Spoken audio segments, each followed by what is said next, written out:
Hey guys, Matt Baker from the HMO platform here.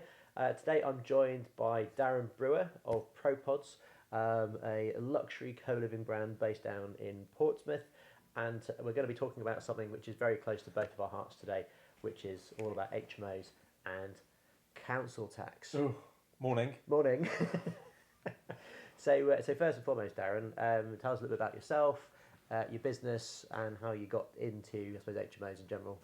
So, ProPods started in 2017, purely off the basis that a client of mine said, "Oh, I'm after a room for an employee of mine. Doesn't want to be in a hotel. Get down in Portsmouth for 3 months. Can you find something? Because I'll have an ensuite." And I was just like, "Yeah, I'm sure we can do that within our lettings business." And 2 weeks later, I still didn't find them what they wanted. And I sort of went home and said to my wife, "Do you know what? Maybe there's a bit of a gap in the market here." And then a couple of property investors said exactly the same to me. You know, we're thinking about creating a top-end HMO, a bit of a niche within a niche. And I think it just evolved from there. But when we first got into it, and my background is 25 years of property. So I recently sold a successful lettings business last September that's 15 years old. So I was always in property. But what I wanted to make sure this time was when we set up a new company, it was all about the brand. Because I thought if we were going to be a niche and be the model for young professionals, we all know young professionals like a brand. You know, let's be honest, 10 years ago, no one walked down the high street with a Starbucks or a Costa cup. It was always, "I've just got a cup of coffee." Now it's very cool to have a Costa or a Starbucks or a Nero. So in the back of my mind, I was like, we have to have the brand first before we develop the product. So it took about 6 months to create ProPods. The name, we had probably about 30 names, and I wasn't happy with any of the names, and it just came to me driving, I think, down the M4 one day of ProPods, and it sort of rolls off the tongue. We now call our tenants Propodians, as you well know. Which rolls less off the tongue. But they love it. The Propodians love being called Propodians. And I think it's all part of that brand as well. So that's how we got into it. You know, we delve a lot deeper than probably a lot of HMO co-living providers. Like, our beds are made for us. You know, we source our furniture direct. We have our own main contractors team. So yes, and you know, in the last 3 years, probably just before COVID, we started to evolve onto the high streets, which you and I have had a conversation about. I love the high streets. I'm very passionate about saving our high streets. I think the high street still has a place within the local community. Definitely. And it's something that, you know, I really want to push forward, not just with our brand, but, you know, with other people's brands as well. I think co-living, co-working, high streets communities, I think all those can come into one. And also then you bring the environmental bit into it as well, which is less parking, less cars. Can we have electric scooters? You know, something we're looking at is ProPod scooters. You know, so that's really the background of what the business is. But we all know that the dreaded council tax problem. Well, maybe not everyone knows about. Well, maybe not everyone knows. Probably you and I know. We know about it quite in depth. So, you know, if anyone who's just watching the HMO platform YouTube channel for the first time, I have done another video on how the HMO council tax issue has affected myself. So there'll be a link for that probably towards the end of this video.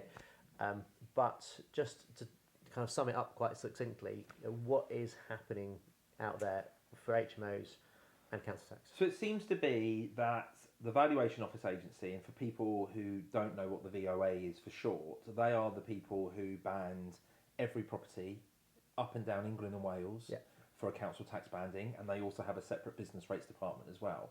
So it seems to be that the VOA are now wanting to ban bedrooms where tenants have individual tenancy agreements as individual dwellings.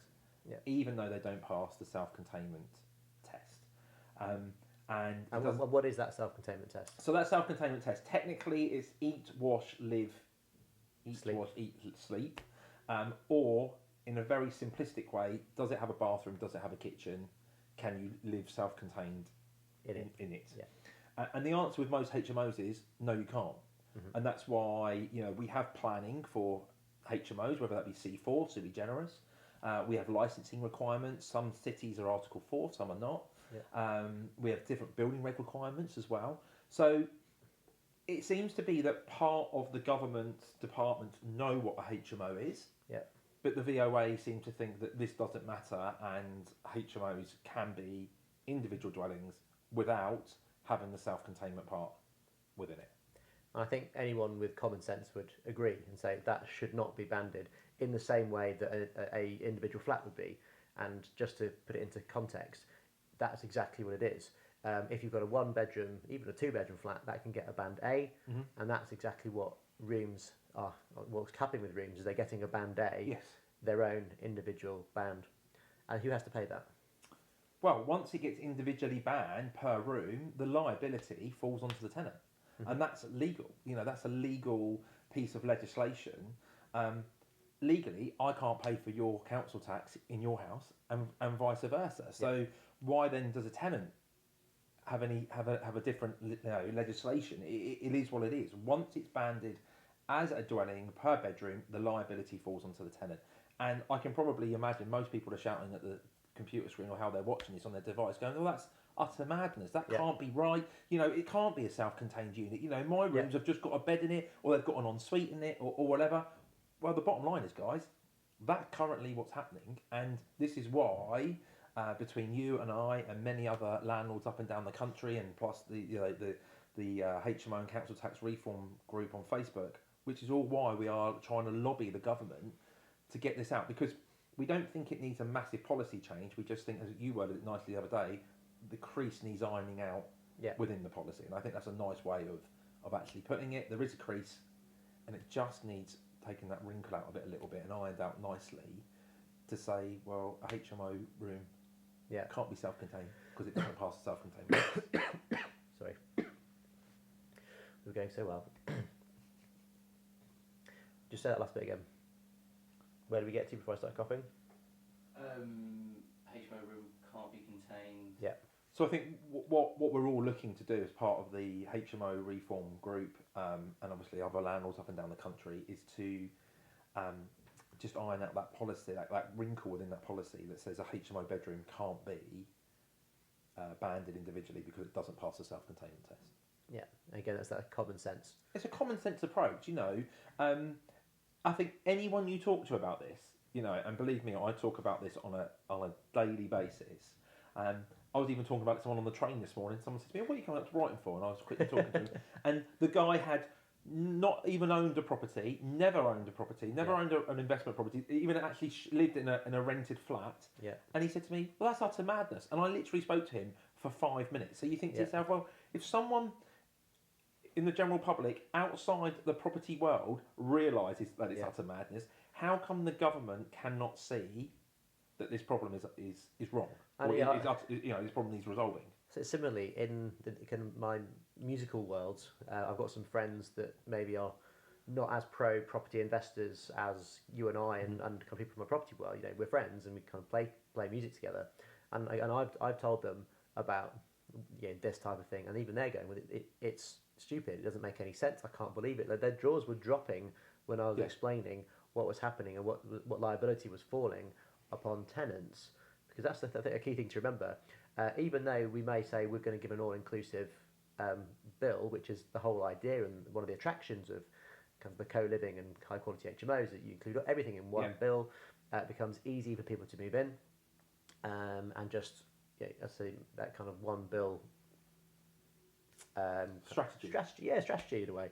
But even with that piece of paper in place, the council tax liability still falls onto the tenant. So then we have to decide as landlords whether we're going to reimburse the tenant for that or not, and that's a business decision from our perspective. And to be honest, that is what's happening, and this is why I think we find that not a lot of people know what's happening, because tenants aren't complaining about it, because it's not affecting tenants yet. No, because a lot of the landlords are the ones that are subsidising the council tax by reducing rents to take it into account. Well, I look at it like a scenario of, and we have a lot of landlords who say, we know it's coming, but I don't want to put my head above the parapet, And I said to you the other week, didn't I? Well, the train has left the station, and it really depends on where your HMO is on the track. Yeah. Depends on how quickly that train gets to you. So, if the train starts at Land's End and it finishes at John O'Groats, depending on where your HMO is on that track all the way through the country, that's where you're going to be picked up on. So I think you and I know that this problem's only going to get worse. I understand why investors and property landlords and owners don't want to say anything, but the bottom line is it's here. And this policy has been in place since 1992. So for people watching this who can remember the days of Maggie Thatcher and the community charge, or what was known as the poll tax, this feels very much like the poll tax returning via the back door. And for people who don't know what the poll tax was, it was all about how many people lived in a property, not what the property was worth. And obviously in 1991, there was riots throughout the country, mainly London, and the Council Tax 1992 Act was rushed through very quickly because they knew the community charge just wasn't going to work. So what we're seeing is this piece of legislation has been tucked into the Acts, and up until probably 2017, it never really reared its ugly head. Because as part of the HMO Council Tax Reform Group, which both Dan and myself are committee members, we've got Alan Murdy, who's a barrister, and he's one of the guys that's going to see this happening. And he didn't really start seeing the HMO problem happen until about 2016.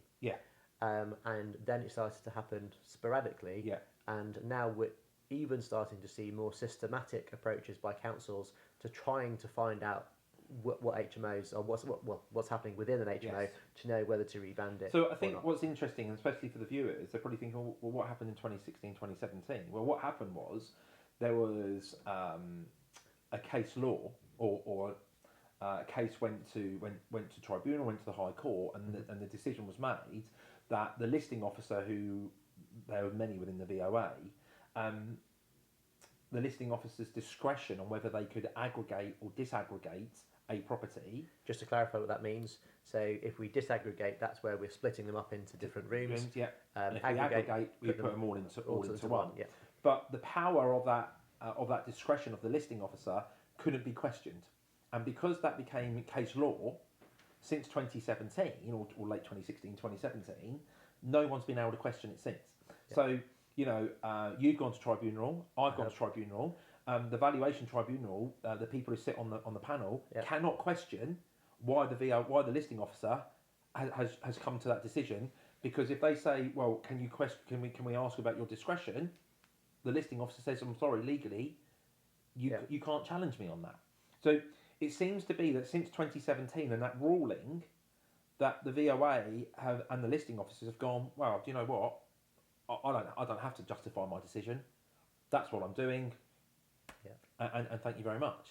And that I've questioned that with the powers that be within the VOA, and even they're nervous about questioning the discretion of a listing officer who's employed by them. So there's a two-prong attack where, whilst we understand that piece of case law probably is never going to get changed, this is why we all have to push to have this crease ironed out to stop it. So I think you're right. That ultimate solution is policy change from central government, which would then override any of that old case law and overrides the kind of those listing officers' discretion. So, and that's essentially what we're pushing for.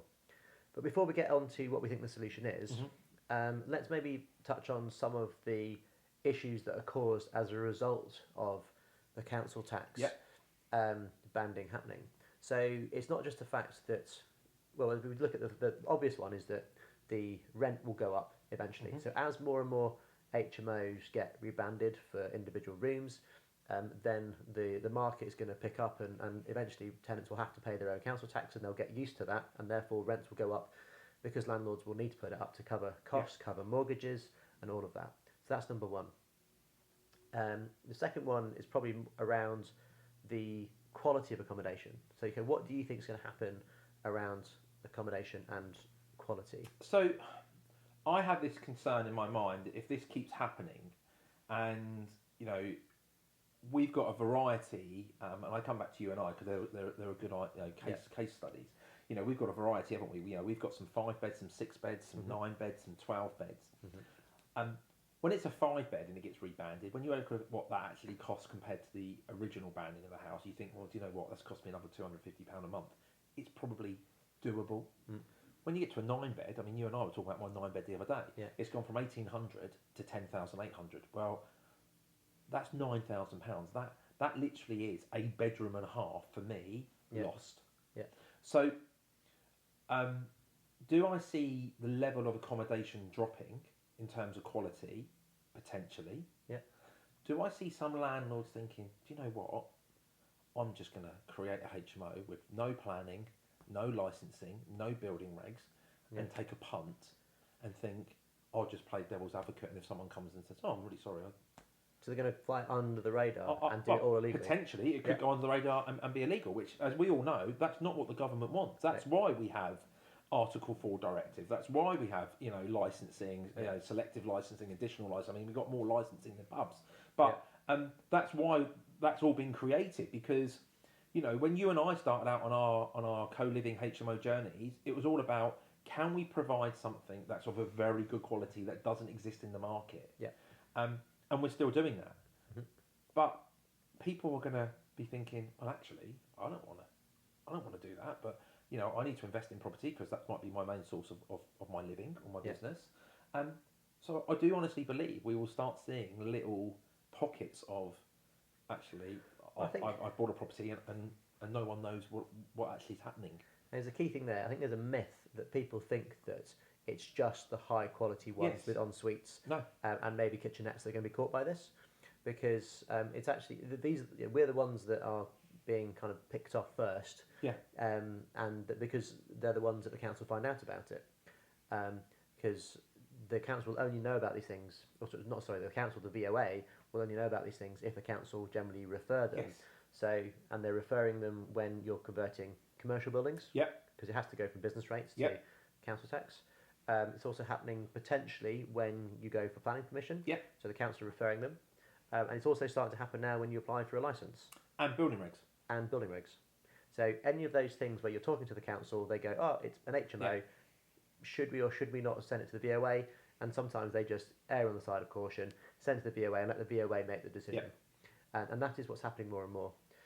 So it's going to happen for developers that are creating HMOs now, which I think is putting a lot of people off developing. So another one of the side effects I think is possibly going to happen is the quality going down, but the underinvestment in the market.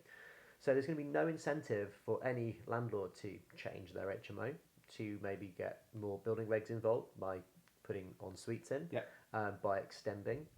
There is no incentive to increase the standard and to reinvest into the market. Well, let's take my business model, because and your business model. You know, I recently said, you know, just on this video that I love the high street. I'm investing in the high street.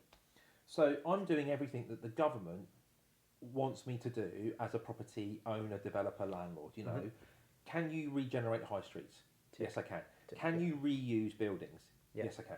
Can I save my carbon footprint? Well, yes, I can, because I'm reusing that building rather than building new. So a big tick. Can you provide good quality accommodation? Yeah. So I've ticked everything that this government wants me to do, and yet I'm being penalised here. I say the tenant, but it's going to come back on us as well, whether we drop rent or we subsidise the council tax, etc. So we're being penalised because I've done everything right. So why do everything right and be penalised when I honestly believe, and I wouldn't do this, but I think people will go underground or create a very basic HMO, which is, you know what, here's a typical house, 1, 2, 3, 4, 5 rooms, you can have 1 bathroom, 1 small kitchen, I can just squeeze through on licensing, and I've not made any material changes.